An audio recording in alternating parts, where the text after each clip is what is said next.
Hi guys! Sorry, my brother is making me guess what scales he's doing. C minor! C minor!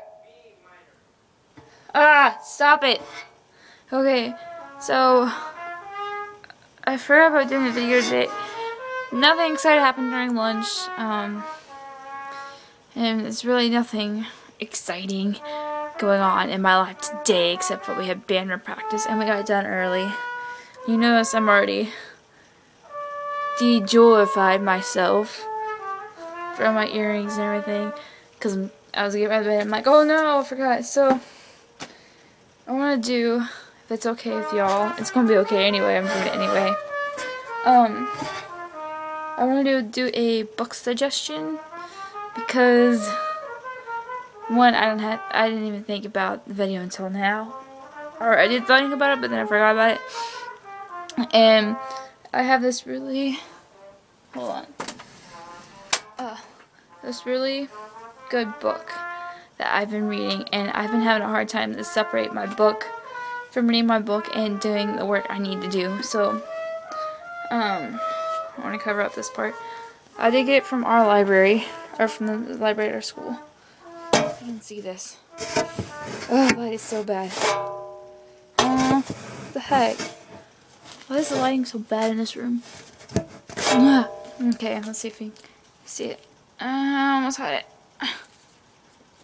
So it's called The Name of the Star by Maureen Johnson. Maureen or something. It is a book about a girl from Louisiana, and she gets moved to London for school, and then they've been having it's set in present day, so just like present day time and stuff. And what's happening is that someone is copying the murders of the famous Jack the Ripper. And so the whole book is a mystery. It's a mystery romantic, but most of it is just a mystery. The romance part you see every here and there. And I'm hoping that, since you guys can't tell, I have like, see, this much left. Let's see, hold on. Because it does have a, just chapter 37. Oh my goodness.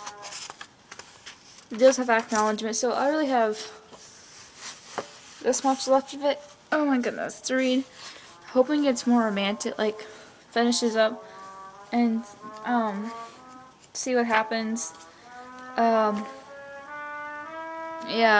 it's a really interesting book. It didn't turn I didn't think it would go all the way it would go once I hit the middle, but it's still pretty interesting. It still has me on the edge of my seat. And a suggestion is to put your phones on silent. Because I had my phone on vibrate and I didn't know I was getting to a good part until I started reading it, and some kid texted me. He just randomly texted me and he ruined it. He ruined it for me. So make sure you have your phones on silent, or just kind of make sure nobody wants to text you at the time, because there are some parts that are really good and you don't want to ruin it by someone, like especially if your phone's on vibrate, like some vibration down in your pants pocket from someone that wants to talk to you and about random kind of stuff because he's bored, you know. So if you guys don't mind, I want to read this part. It'd be probably a better description of the book than I just gave you. So and I'll read that and I'll tell you how I found out about this book. So so the description it gives you, it says, the day Louisiana teenager Rory DeVoe arrives in London marks a memorable occasion. For Rory, it's the start of a new life at a London boarding school. But for many, this will be remembered as the day a series of brutal murders broke out across the city. Gruesome crimes mimicking the horrific work of Jack the Ripper in the autumn of 1888. Soon, Rippermania takes hold of modern-day London, and the police are left with few leads and no witnesses, except one. Rory spotted the man police believed to be the prime suspect, but she is the only one who saw him. Even her roommate, who was with her at the time, didn't notice the mysterious man. So why can only Rory see him? And more urgently, what is he planning to do about her? In this edge-of-your-seat thriller full of suspense, humor, and romance, Rory will learn the truth about the secret ghost police of London and discover her own shocking abilities. So, I guess I didn't read the keyword ghost police when I read that part. The way I discovered this book was my teacher. This book. You can see the picture. It's a girl there and the ghost, the figure, kind of there. It's kind of creepy, but the way I found it, my teacher actually was making us sit down and look through a bunch of books. She just laid out on a table all these library books. They're just like random books, and what happened was that you had to pick out books that you would like, that you were interested in. And I read this one. And I just read the cover, and I just got so, like, for some reason, I just got into it. Like, I don't know how. It just kept on saying to me, like, read me. And so I've been wanting to read. I actually had a book I was reading that I had at my house that we bought ourselves. And, like, when I found this book, it was just calling me to read it. It's just like, come read me. And so, yeah, so I'm almost done with it, and I've been excited I'm wanting to finish it so I can focus on the other work I have to do, because I have so much other work that needs to get done, and I've just been wanting to read this book, and I'm afraid to read it at night, because I'm afraid I'm going to scare myself to sleep, but I'm planning on reading it some tonight, before I go to bed. So that's how I discovered this book. But I think what really caught me into it was talking about the Jack the Ripper, because I've never heard of him before. And like some other of my friends have heard of it. I'm like, I've never heard of Jack the Ripper, so but from the sound of it, it's pretty gruesome, and I really don't want to go searching into the stuff. Just from some of the details it gives in the book, and you know, I'm not sure if it's true, but if it is, I really don't want to look it up, because from the stuff it says in this book is very gruesome from what he did, so I'm scared to death to look it up. Can I say that? Like, hopefully I can't. Just because I already have a very imaginative imagination, and the more things I see, it just, I don't know, it just sticks in my head. It really sticks in my head. Like,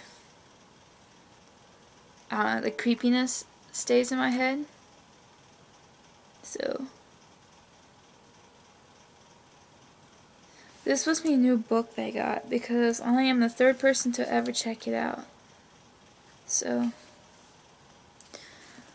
yeah, this video is turned to be long. Oh no. Yeah. If you have any more questions about my weird imagination, or the way my mind works, I don't know. It's just that with this book, I can imagine so many things because she puts a lot of detail in it. But then some of the characters I have, like, especially the one guy I've already fixed into, some guy I've seen in my school, and I have class with him, and so I make that character, like, I think the character looks like him, and it's kind of interesting because, yeah, I don't know what to say about that, because I really don't know anything about this guy, but every time, like, I look at him, I think of the guy in this book, and so, not the Jack the Ripper, but it's another character that, if you read the book, he becomes a semi-important part to it. Yeah. I've been on this for 10 minutes. Dude, I don't even know how I'm awake for this long now. Oh, sorry. It's starting to get colder now. 3/4-inch sleeves, and tomorrow I need to wear an old shirt for chemistry. And I'm supposed. He told our band director told us it's supposed to be even colder. So yeah. Okay. I'm gonna go now. Let you guys enjoy your night or morning or whatever time of day you're watching this. And yeah. Hopefully more interesting stuff later. Or maybe if you guys have any suggestions for books for me to read, and what I think about them, you can put that in the comments below. And maybe every once in a while, like maybe once or twice, if I get toward a book I like, maybe I can do some of these again. Because it's hard for me to get back to reading again, so I need to stop telling stories. Okay, I gotta go, bye.